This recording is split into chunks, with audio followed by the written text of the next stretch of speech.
Bismillahirrahmanirrahiim. Asxaabay kusoo dhawaada muuqaalan kaga hadli doono 5 meel oo aad ka qarsan karto WhatsApp-kaaga. 5 meel oo aad ka qarsan karto WhatsApp-kaaga.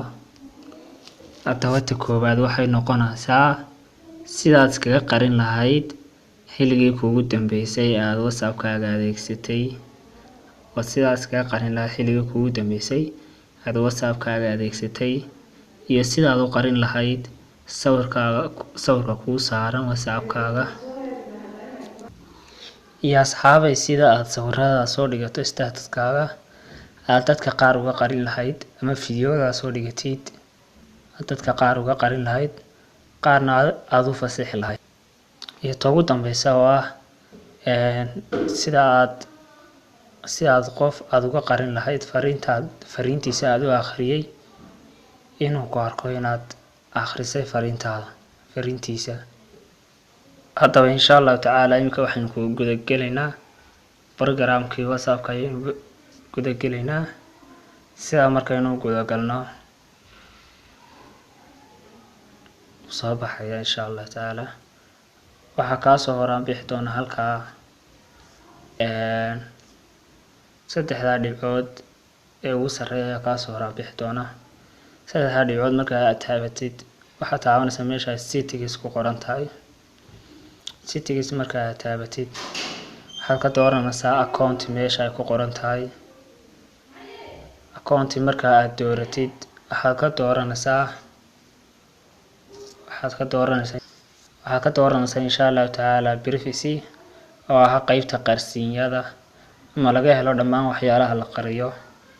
sida markaynu ugu dhufano waxaa soo bixi doona last scene ayaa ugu soo horeysa. last scene insha Allah tacaala waxaad ka qarinaysaa waqtigii ugu dambeeyay ee aad WhatsApp-kaaga adeegsatid ayaad ka qarinaysaa ama aad adeegsatay ayaad ka qarinaysaa. haddaynu sidaa ugu dhufano last scene waxaa soo baxaya saddexda qaybood ee kala ah everyone, my contacts iyo nobody. everyone waxa weeyaan asxaabay qof kasta ama cid kasta oo ay arkaysaa waqtigii ugu dambeeyay aad WhatsApp-kaaga adeegsatay. my contact haddaad taabatidna waxaa arkaya oo keliya cidda WhatsApp-kaaga kugu save garaysan ama kugu jirta. nobody haddaad taabatidna wax cida waa iska qarisay dadkii oo dhan. waqti kasta soo fadhiisatid iyo waqtiga aad kacdid cid ogaan karta ma jirto asxaabay. qaybta labaad ee ku xigta waxa weeyaan oo profile photo halka ay ku qoran tahay. haddaynu sidaa ugu dhufano waxaa kugu soo baxaya waana meesha sawirka ku saaran WhatsApp-kaaga aad iskaga qarin karto. iyadana isla saddexdii oo kale ayay leedahay oo sadhaafinaa. qaybta kale ku xigta waa about insha Allah wuxuu ka qarinayaa qofku qoraalka uu WhatsApp-kiisa saartay ayuu ka qarinayaa. isaguna wuxuu leeyahay everyone, my contact oo ah waxaa arki kara dadka kugu jiro keliya iyo nobody oo iyaduna wax cida ma arki karo insha Allah tacaala. my contact qaybta labaad ee ku xigta waxa weeyaan status waa qaybta weeyaan iyaduna markay sidaa ugu dhufano my contact waxay kuu soo saaraysaa saddexda qaybood ee kuu soo saaraysaa my contacts inay arkaan dadka kugu jiro oo dhan iyo my contacts except iyo sidoo kale inaad ka reebtid dadka qaar aad ka reebtid inay WhatsApp-kaaga arkaan.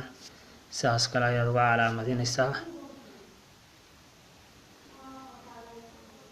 insha Allah tacaala cidda aad doonaysa inaanay WhatsApp-kaaga arkin ama status-ka WhatsApp-kaaga sawirada iyo fiidiyoada soo dhigatay inaan arkin sidaas ayaad u calaamadinaysaa.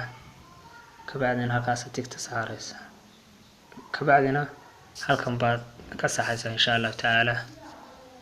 haddaynu ka yar noqono qaybta kale ee kusii xigta waa only share.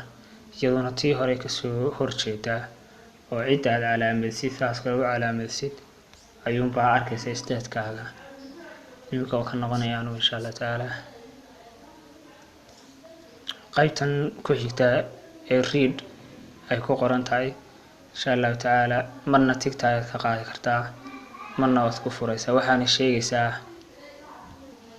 insha allahu tacaala qaybtan haddii aad saxda aad ka qaadid dadku ma ogaan doonaan insha allahu tacaala waqtiga aad ama si kale u yiraahdo ma ogaan doonaan inaad fariimahooda aad akhrisay adiguna ma ogaan doontid haddii aad ku furtidna way ogaanayaan insha allahu tacaala